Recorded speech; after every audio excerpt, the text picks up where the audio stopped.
Le Rocket de Laval a pratiquement un été de congé entre la première et la deuxième ronde des séries éliminatoires de la Ligue américaine de hockey. Bienvenue dans ce circuit professionnel et ses aléas. Avec nous, la star en attaque du Rocket, Alex Barré-Boulet. Alex, comment ça va? Ça va bien, toi? Très bien.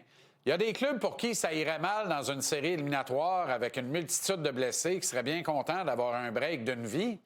Mais dans un cas comme le vôtre, où tout va bien, tout roule comme sur des roulettes, vous faites flèche de tout bois, est-ce que ce repos-là est un peu moins bienvenu, Alex? C'est sûr qu'on aurait aimé ça commencer tout de suite, mais en même temps, je pense que c'est la réalité de la Ligue américaine. On l'a vécu en première ronde. On a eu une dizaine de jours de congé avant de commencer la première ronde. Donc, pour nous, ça ne change rien. On va être prêt pour la deuxième ronde. Contre les Monsters, on oublie le match numéro 3 à Laval. Dans l'ensemble, je trouvais que vous aviez l'air d'un groupe qui était pressé d'en finir tellement vous êtes posé, balancé. Tu as plusieurs matchs d'expérience en carrière dans la Ligue américaine. As-tu déjà joué dans une formation comme celle-là, toi qui as joué dans l'organisation du Lightning de Tampa Bay pendant quelques saisons? Je te dirais qu'on est une équipe qui ressemble un peu à ma première année à Syracuse. Là, on avait des Carter Verhaeghe, des Corey Conacher. Il y avait beaucoup de gars qui avaient de l'expérience au niveau Ligue nationale. Je te dirais qu'on avait un petit peu plus de profondeur cette année que j'avais ma première année à Syracuse, mais je pense que l'expérience que j'ai eue ma première année m'aide beaucoup cette année. Tu as 6 points en 4 matchs depuis le début des séries, Alex.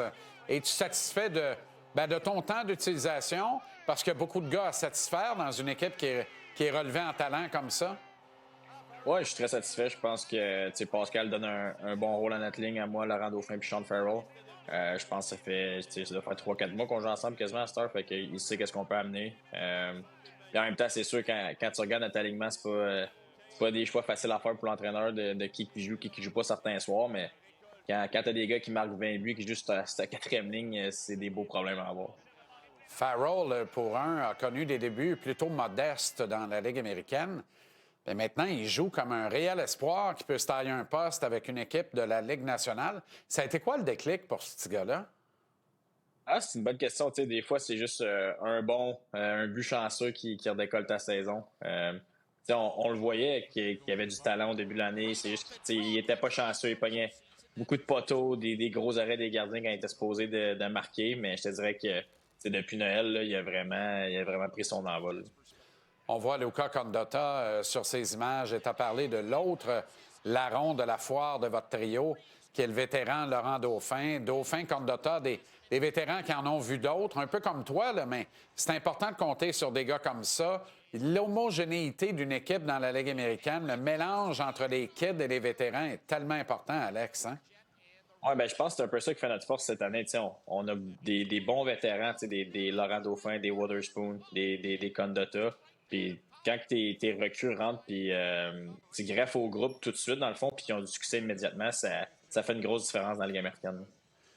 Évidemment, il y a souvent un sort cruel dans ce circuit professionnel mineur que l'on appelle aussi club-école parce que ça sert de tremplin et de développement avancé pour les prospects de l'équipe première en Ligue nationale. C'est le cas de Jacob Fowler, qui débarque des collèges américains et qui obtient une majorité de départ jusqu'à maintenant depuis son arrivée à Laval. Évidemment, il y a eu le rappel pour Caden Primo à Montréal, mais tous ne s'entendent pas sur qui devrait avoir le filet lors du départ de la prochaine série, la série de deuxième tour contre les Americans de Rochester. Comment ça se vit à l'interne? Parce que dans un vestiaire de la Ligue américaine, tous les gars sont là pour un steak individuel, mais en même temps, on sent malgré tout un esprit de corps phénoménal chez vous. Là. Il y a un steak collectif que vous voulez bouffer tous ensemble. Oui, 100%. Je te dis, depuis le début de l'année, on parle de série, fait que on était prêt à ce qu'il allait avoir des décisions difficiles à prendre pour Pascal. On savait qu'il y avait des joueurs qui allaient revenir. Les Kapanen qui reviennent, les Josh Roy qui étaient en haut, Prime, même chose. C'est sûr pour les gardiens, nous, ça nous affecte un petit peu moins, parce que je veux dire, ils sont rien que deux, fait que c'est moins pire que des attaquants et des défenseurs, mais Flower fait une très grosse job en ce moment. Prime, c'est pas parce qu'il a mal gaulé dimanche, c'est vraiment parce qu'on n'a pas joué notre meilleur hockey, mais Je pense que ça va vraiment aller avec qui qu'on gagne avec dans le filet, je pense.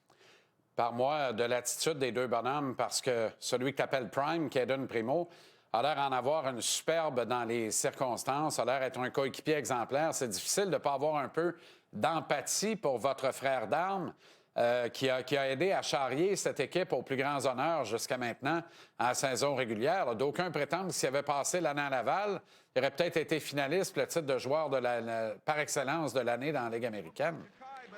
Oui, ben écoute, depuis le D1, la journée numéro 1 qui est arrivé avec nous, qui est descendu de Montréal, son attitude est exemplaire.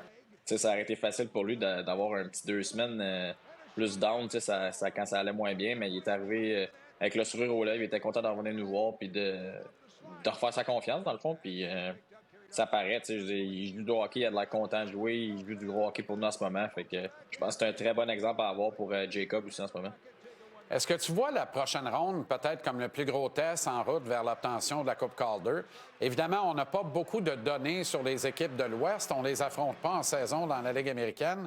Mais Rochester, vous les connaissez par cœur et en dépit de 6 victoires en 8 matchs, il y a une vraie rivalité entre vos deux clubs. Oui, je pense que on a fini premier, deuxième de notre division. Fait que on sait que ça va être une très bonne série. C'est une équipe qui est similaire un peu à Cleveland qu'on a affronté en première ronde. C'est une équipe qui est extrêmement offensive, donc il va falloir être très, très, très précis dans notre échec avant, puis très efficace pour essayer de tuer leur contre-attaque, dans le fond.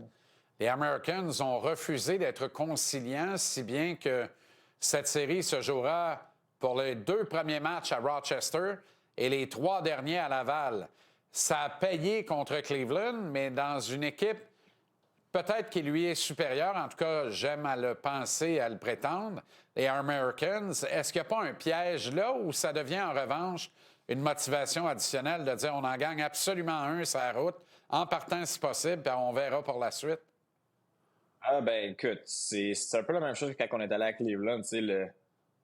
Faut gagner des matchs à la route si on veut gagner la Coupe Calder. Fait que pourquoi pas commencer là? Je pense que c'est pas de mauvaise chose de commencer à l'extérieur, moins de distractions, les gars sont tous ensemble sur la route. Fait que, si on peut aller chercher le premier match là-bas, ça leur met beaucoup de pression à eux avant de nous en mettre à nous. Là.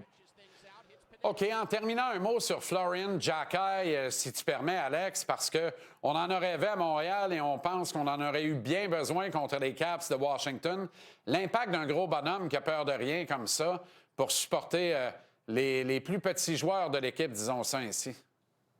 Oui, ben écoute, Flo, c'est pas juste une présence physique non plus. C'est un excellent joueur de hockey. Il a marqué 20 buts sa première année. C'est pas tous les recrues qui sont capables de faire ça en pognant quasiment 200 minutes de punition. Je sais pas combien de minutes de punition qu'il a pogné cette année, mais il est capable de faire son rôle de gars plus tough, mais il est aussi capable de marquer des buts. Puis je pense que le monde à Montréal va être agréablement surpris de son niveau hockey, pas juste de sa toughness. Là.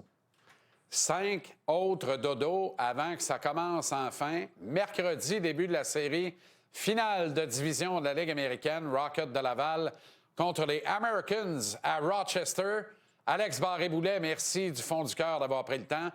Excellente soirée, reposez-vous bien, vous avez rien que ça à faire jusqu'à la semaine prochaine et bonne série de 2e tour. Merci beaucoup. Chic Tips sur Alex Barré-Boulet, voilà.